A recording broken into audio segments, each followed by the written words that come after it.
So I think the most important, the most difficult part stop me from using Ethereum is every action is so expensive on Ethereum. So do you think in the future the gas fee can be lower, or like what's the workaround for that?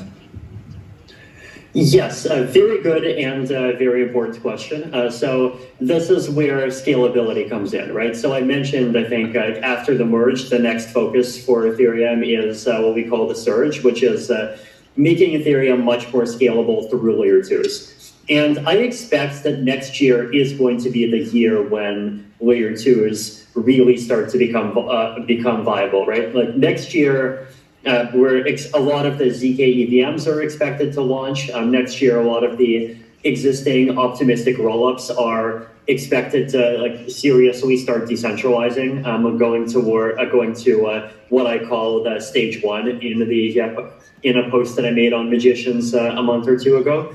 And on rollups, fees are already much lower than they are on mainnet.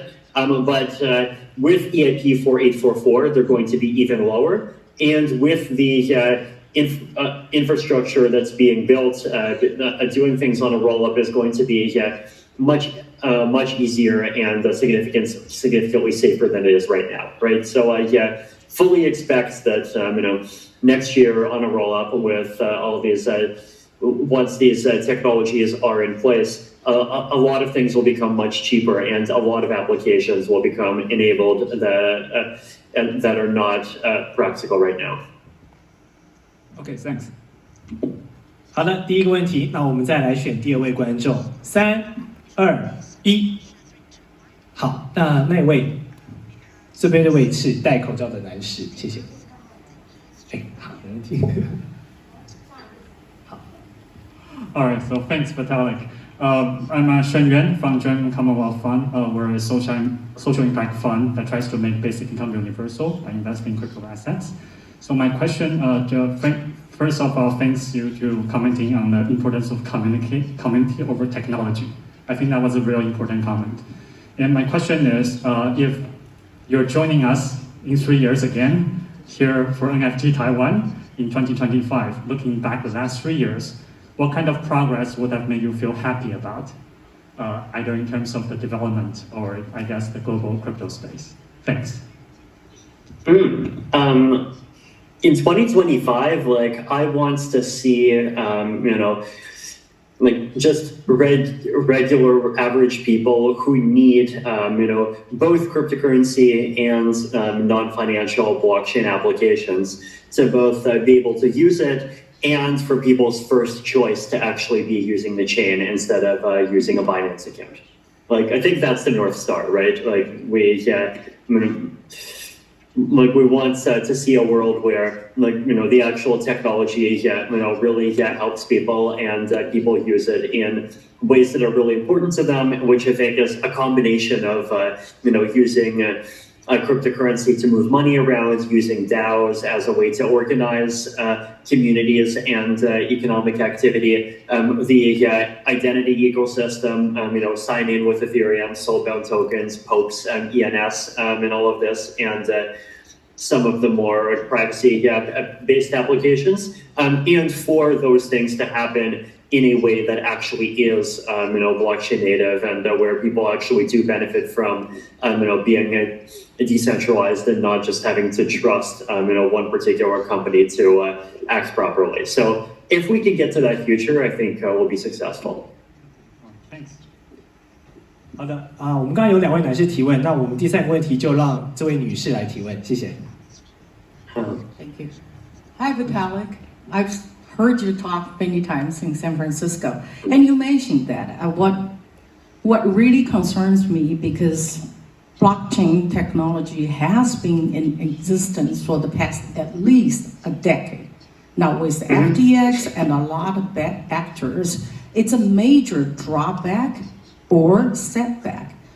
What do you think that can really accelerate the general public, people not just 20-something, 30-something, to accept the whole practice into their daily life, not just the technology, out there that only the 20, 30 something know how to talk about for the wider adoption of blockchain and Web3 and the dApps.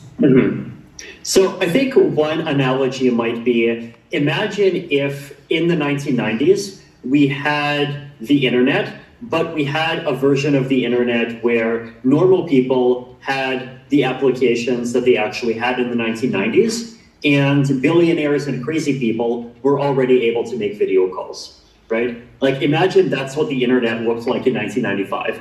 What would that look like? That would look like very tiny adoption, but at the same time, lots of billionaires and crazy people, being able to do very loud things and getting everyone's attention, right?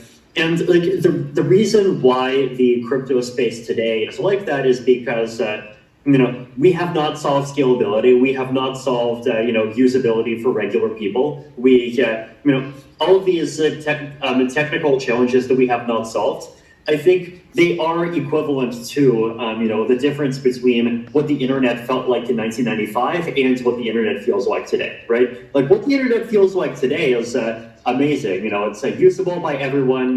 People in Nigeria can just go and even fairly young kids just go and access social networks and learn things. It's very accessible to a lot of people. In the 1990s, like you needed a lot of technical skill, you needed more money, and the applications didn't even exist, right? Like the lack of scalability meant that it was not practical to send images, it was not practical to make videos. But like those are problems that I think actually got solved and actually improved over time, and even security improved over time, right? Like 20 years ago, it was very easy to hack a lot of things. It was very easy to. Like a lot of internet forums 20 years ago, they did not even have accounts. They just had one text box for the username and one text box for the message, and anyone could just pretend to be anyone, right? So these are things that actually improved over time. And I think the way in which cryptocurrency is different, right, is that because it does have this money aspect that is it's challenging because it's both a benefit because it brought so much amazing resources into the space, and it's the very large investment is the reason why things like zero knowledge proofs, for example, have been accelerated so fast. But at the same time, it also creates this really big imbalance, right? And so what I want to see is I want to see the next wave of technology actually be focused toward improving scalability and reducing fees for regular people, so that people can actually do things on chain instead of everyone having to have an account on FTX or Binance, to have wallets that can do a good job of protecting people's money, to have non-financial applications, so that things like ENS can be usable by a lot more people, right? Just make it easier to do the good stuff and also improve security to protect against the bad stuff. And I think it's mainly the trust, right? Right. It has to earn the public to trust it. Right, exactly. And I think the only way that it's going to earn the trust is if the applications that we want to build and get adopted actually happen, right? And I think that's something that the ecosystem just needs to work hard towards. Thank you so much. Look forward to hearing you more. Thank you. 好的，谢谢大家的参与。那我们再次感谢 Suji 跟 Vitalik，much appreciate to you guys and hopefully to